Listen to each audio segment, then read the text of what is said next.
Assalamualaikum warahmatullahi wabarakatuh. Jumpa kembali di channel ini. Pada kesempatan kali ini kita akan membahas dua buah soal dari soal kompetisi sains tingkat kabupaten kota bidang matematika jenjang SMA-MA tahun 2020. Soal yang kita bahas pada kesempatan kali ini adalah soal kemampuan dasar untuk nomor 2 dan 3. Baik, kita akan mulai terlebih dahulu dari soal nomor 2. Bunyinya adalah, diberikan sebuah kubus besar berukuran 3 x 3 x 3 yang seluruh permukaannya dicat dengan warna merah. Kubus tersebut dipotong menjadi 27 kubus satuan. Dalam kurung kubus berukuran 1 x 1 x 1. Diketahui bahwa Amir mengambil satu kubus kecil yang salah satu sisinya berwarna merah. Peluang kubus kecil yang diambil Amir memiliki tepat dua sisi berwarna merah adalah. Untuk memudahkan kita dalam mengerjakan soal ini, maka di sini saya akan memberikan sebuah ilustrasi kubus yang berukuran 3 x 3 x 3 yang telah dicat dengan warna merah di seluruh permukaannya. Kurang lebih seperti ini tampilannya. Nah, kubus yang berukuran 3 x 3 x 3 ini kemudian dipotong menjadi 27 kubus satuan yang masing-masing berukuran 1 x 1 x 1. Ke-27 kubus tersebut, bila kita lihat pada gambar ini, itu terbagi ke dalam 3 lapisan. Lapisan yang paling atas ini, itu terdiri dari 9 buah kubus satuan, atau 9 buah kubus berukuran 1 x 1 x 1. Demikian pula halnya dengan kubus yang terletak pada lapisan tengah. Itu juga terdiri dari 9 kubus satuan. Dan juga pada kubus di lapisan paling bawah juga terdiri dari 9 kubus satuan. Sehingga totalnya itu 27 kubus satuan.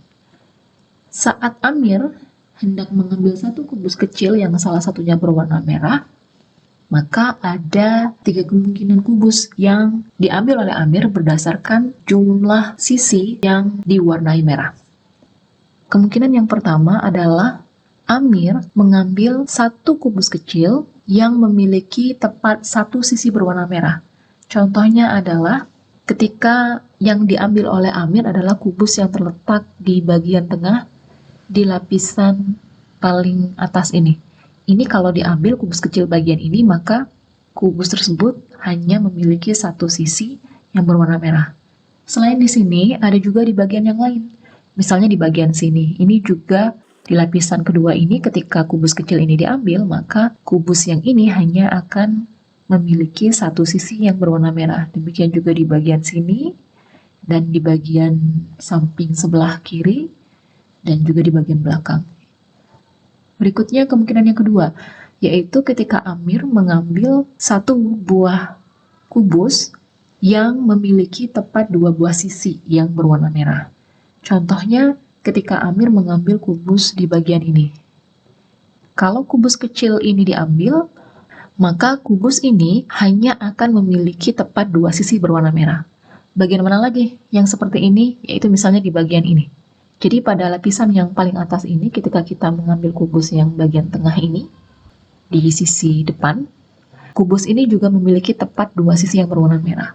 Begitu juga di bagian sebelah sini, itu contoh lainnya ya. Kemudian kemungkinan yang ketiga. Kemungkinan yang ketiga adalah Amir mengambil sebuah kubus kecil yang memiliki tepat 3 sisi yang berwarna merah. Contohnya misalnya yang mana? Nah, yang ini. Ketika Amir mengambil kubus paling atas sebelah kanan ini, maka kubus kecil ini ketika diambil, ya dikeluarkan dari tumpukan ini, maka kubus ini hanya akan memiliki tepat 3 sisi yang berwarna merah, sementara 3 sisi lainnya itu tidak tercat, seperti itu ya. Nah, adapun yang ditanyakan adalah peluang kubus kecil yang diambil Amir memiliki tepat 2 sisi yang berwarna merah. Untuk memudahkan kita dalam menentukan nilai peluangnya, maka di sini saya akan menghilangkan warna kubus-kubus kecil lainnya yang tidak memiliki tepat 2 sisi yang berwarna merah. Jadi yang akan tampak adalah hanya kubus-kubus yang memiliki tepat 2 sisi berwarna merah, yaitu sebagai berikut. Nah, ini dia ya. Jadi di antara 27 kubus satuan ini, ada beberapa kubus yang tepat memiliki dua sisi berwarna merah saja. Nah, untuk menghitung peluangnya, maka kita harus menghitung dulu banyak kemungkinan kubus kecil yang diambil Amir ini tepat memiliki dua buah sisi berwarna merah. Atau dengan kata lain, kita harus menghitung berapa jumlah kubus kecil yang memiliki tepat dua sisi berwarna merah di antara ke-27 kubus satuan ini. Untuk memudahkan kita menghitungnya, maka kita akan membaginya berdasarkan lapisan-lapisannya. Yang pertama, kita akan menghitung berapa banyak kubus yang memiliki tepat dua sisi berwarna merah untuk lapisan paling atas terlebih dahulu. Nah, kalau kita perhatikan, di sini ada 4 buah kubus yang memiliki tepat dua sisi berwarna merah untuk lapisan yang pertama. Keempat itu kubus yang mana? Ini yang pertama, ini kubus kedua, ini kubus ketiga ya di bagian belakang, kemudian ini kubus keempat di sebelah kiri. Nah, keempat kubus ini kalau diambil dari tumpukan kubus-kubus satuan ini, maka keempat-empatnya akan memiliki tepat dua sisi yang berwarna merah. Jadi bisa dipahami ya, pada lapisan pertama ada 4 kubus kecil yang memiliki tepat dua sisi yang berwarna merah. Berikutnya kita lanjutkan di lapisan yang kedua. Nah, pada lapisan kedua kita juga akan tentukan berapa banyak kubus kecil yang memiliki tepat dua sisi berwarna merah. Kubus-kubus kecil tersebut adalah, ini kubus yang pertama, dan apabila kubus ini dikeluarkan dari tumpukan ini, maka dia akan memiliki tepat dua sisi yang berwarna merah. Selanjutnya ini kubus yang kedua, ini kubus yang ketiga, dan ada satu lagi di bagian yang tidak terlihat, di bawah kubus yang ini, tetapi pada lapisan yang kedua itu juga memiliki tepat dua sisi yang berwarna merah. Dan jika kita hitung, maka jumlah kubus kecil yang berada di lapisan kedua yang memiliki tepat dua sisi yang berwarna merah juga ada 4. Berikutnya, kita lanjutkan ke lapisan paling bawah. Kita akan hitung juga berapa jumlah kubus kecil yang memiliki tepat dua sisi berwarna merah pada lapisan yang paling bawah ini.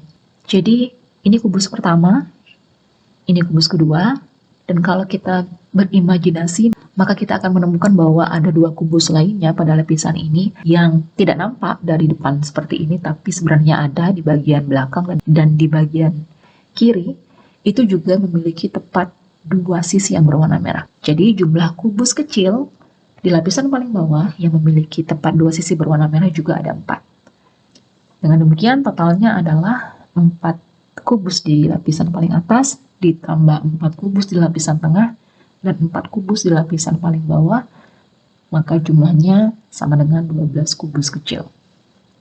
Selanjutnya kita beralih ke rumus peluang. Misalkan A adalah kejadian terambilnya kubus kecil yang memiliki tepat dua sisi yang berwarna merah.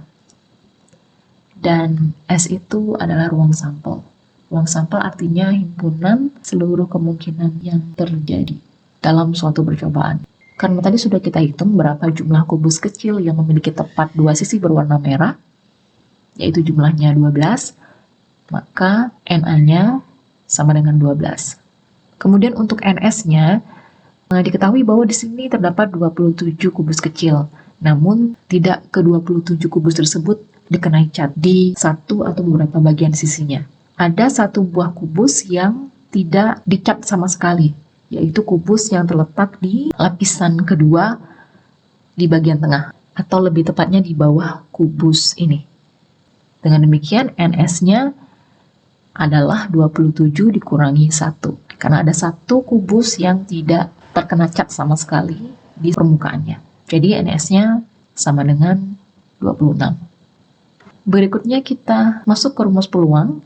Diketahui peluang suatu kejadian itu disimbolkan dengan PA, rumusnya adalah NA dibagi NS, dan ini sudah diperoleh nilai NA dan NS-nya, jadi tinggal kita substitusikan saja menjadi 12/26, dan karena ini bisa disederhanakan, sama-sama dibagi 2 untuk pembilang dan penyebutnya, maka bentuk sederhananya adalah 6/13. Jadi bisa disimpulkan bahwa peluang kubus kecil yang diambil Amir memiliki tepat dua sisi berwarna merah adalah 6/13. Berikutnya kita masuk ke soal nomor 3. Bunyi soalnya adalah, diberikan trapesium siku-siku seperti pada gambar di bawah ini.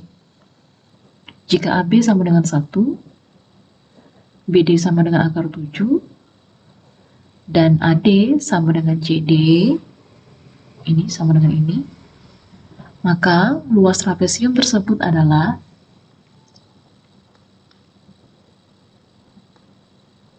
untuk menentukan luas trapesium ABCD, pertama-tama kita perlu mengetahui unsur-unsur apa yang diperlukan untuk menentukan luas sebuah trapesium.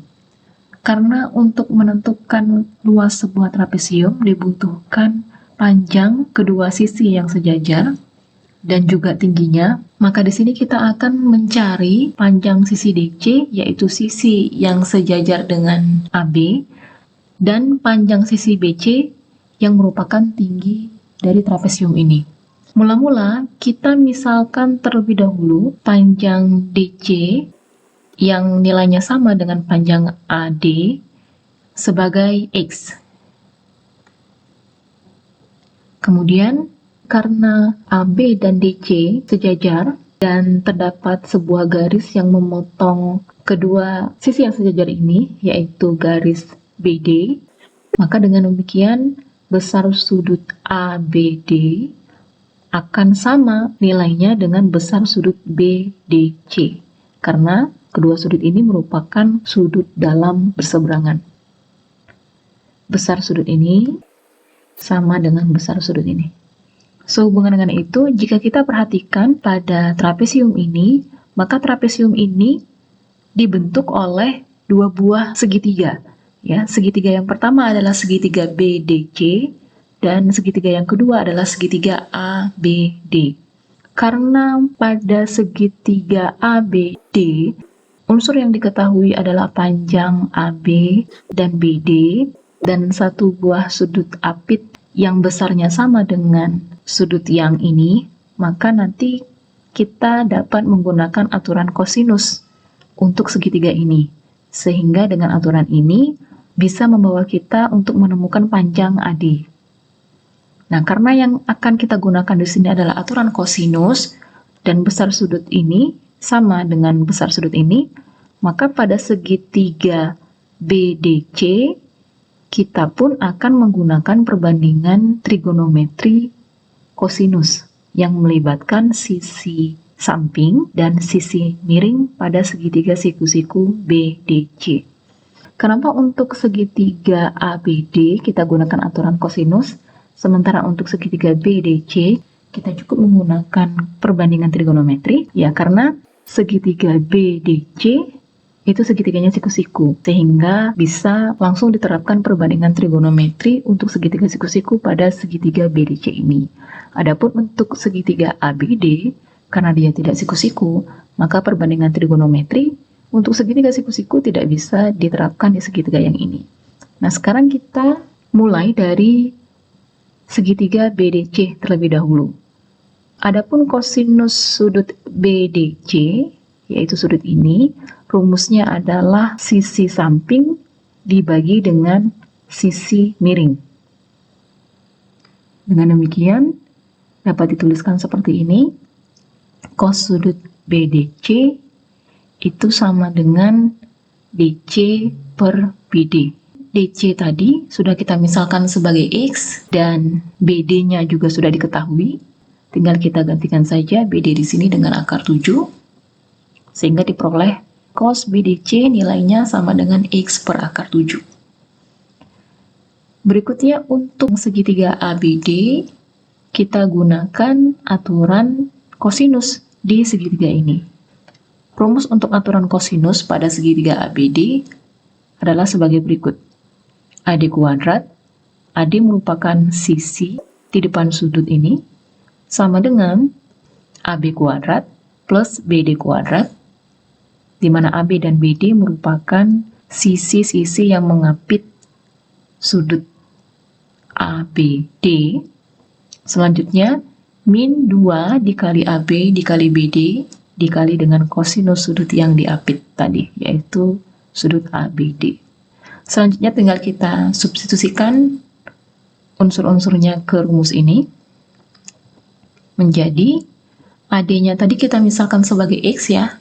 Maka di sini bisa kita gantikan dengan X kuadrat. AB-nya itu nilainya 1. Kita tuliskan di sini 1 plus BD-nya nilainya akar 7, tuliskan di sini akar 7. Ya, jadi 1 kuadrat plus akar 7 kuadrat min 2 dikali AB, AB-nya tadi 1, tuliskan lagi di sini, dikali BD, BD-nya itu akar 7, tuliskan juga di sini, dikali cos sudut ABD. Karena sudut ABD ini sama dengan sudut BDC, sudut ABD, yaitu ini sama dengan ini, maka nilai cos sudut ABD ini bisa kita gantikan dengan X per akar 7. Seperti ini. Selanjutnya akar 7 ini bisa kita bagi dengan akar 7 ini. Hasilnya adalah 1, sehingga bentuk ini bisa kita nyatakan ke dalam X kuadrat yang kita tuliskan kembali di sini. 1 kuadratnya nilainya 1 kita tuliskan di sini. Kemudian plus akar 7 kuadrat, akar 7 kuadrat itu nilainya sama dengan 7. Bisa kita tuliskan di sini, min 2 dikali 1 dikali 1, hasil pembagian akar 7 dengan akar 7, dikali X, hasilnya adalah min 2X, seperti ini. Kemudian di sini ada 1 dan 7, bisa kita jumlahkan hasilnya menjadi 8. Kemudian bentuk ini kita ubah menjadi sedemikian rupa sehingga ruas kanannya bernilai 0.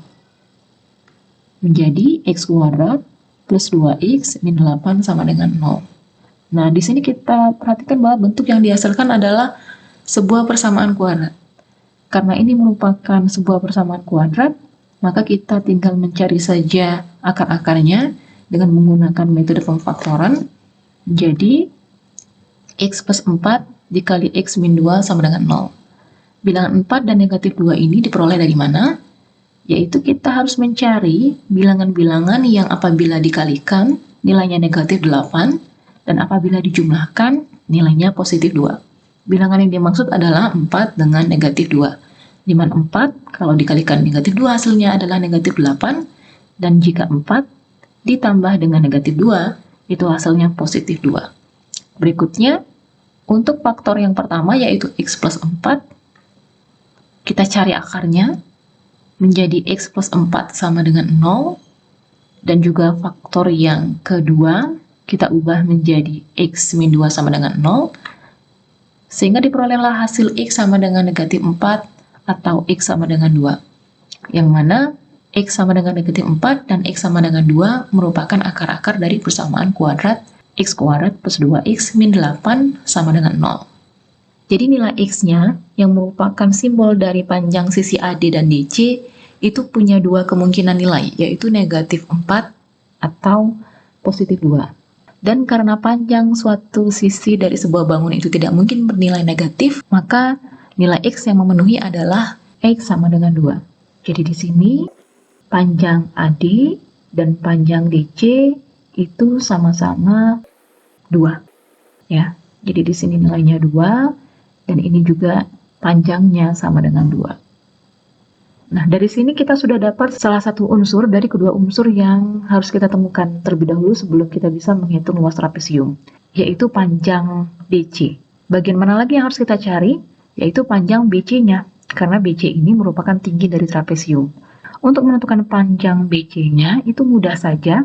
Kita pandang segitiga BDC ini, karena segitiga BDC adalah segitiga siku-siku, maka kita bisa menggunakan teorema Pythagoras untuk menentukan panjang BC-nya, yaitu dengan menggunakan ketentuan ini. Untuk mencari ini, panjang BC berdasarkan teorema Pythagoras, maka kita dapat mengurangkan kuadrat sisi miringnya dengan sisi alasnya, yang kemudian hasil pengurangannya tersebut kita akarkan. Karena panjang BD-nya adalah akar 7, kita gantikan di sini BD-nya dengan akar 7, dan DC-nya tadi karena sudah ditemukan nilainya yaitu 2, maka di sini kita tuliskan 2. Selanjutnya, akar 7 kuadrat itu nilainya 7, dan 2 kuadrat nilainya 4, Dengan demikian panjang BC-nya yaitu sama dengan akar 7 dikurangi 4. Hasilnya adalah akar 3. Jadi di sini panjang BC ini adalah akar 3. Sudah, karena seluruh unsur untuk menentukan luas sebuah trapesium sudah diketahui, kita tinggal mensubstitusikan saja unsur-unsur tersebut ke dalam rumus luas trapesium. Adapun rumus luas trapesium yaitu jumlah sisi-sisi yang sejajar, yaitu AB dan DC, dikalikan dengan tingginya, yaitu sisi BC, kemudian dibagi 2. Atau bisa dituliskan seperti ini, AB plus DC dikali BC dibagi 2. AB plus DC dikali BC dibagi 2.